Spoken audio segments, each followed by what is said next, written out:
T V news کے ساتھ میں ہوں کیسر دلاور جدون 22 مئی 2020 کو رمضان المبارک کے مہینے میں لاہور سے کراچی جانے والے طیارہ میں شہید ہونے والے ضلع اٹک کی تحصیل پنڈی گیب کے رہائشی ملک ذیشان کی نعش کو شناخت کے بعد پنڈی گیب لا کر مقامی قبرستان میں سپرد خاک کر دیا گیا۔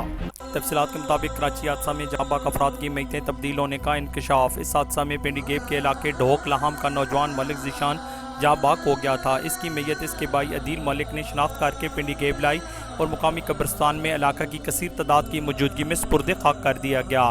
بعد ازاں پی آئی اے کی جانب سے لواحقین کو 10 لاکھ روپے معاوضہ کی ادائیگی بھی کر دی گئی۔ مرحوم کے والد ملک محمد نواز کے مطابق انہیں اطلاع دی گئی تھی کہ ذیشان کی میت کے بجائے کسی اور کی میت دے گئے تھے، جبکہ ذیشان کی میت کراچی میں پڑی ہے، جسے کراچی سے پنڈی گیب لایا گیا اور رات گئے ان کے آبائی قبرستان میں سپرد خاک کر دیا گیا۔ ساتھی رپورٹر حماد ایوان کے ساتھ کیسر دلاور جدون، شناسہ ٹی وی، حسن عبدال۔ ہم رکھتے ہیں آپ کو علاقے بھر کی ہر خبر سے باخبر۔ مزید باخبر رہنے کے لیے ہمارے یوٹیوب چینل سبسکرائب کریں۔ سبسکرائب کے لیے ویڈیو کے نیچے لکھے سبسکرائب پر کلک کریں اور بیل آئیکن دبا دیں۔ شناسہ ٹی وی رکھے آپ کو ہر خبر سے باخبر۔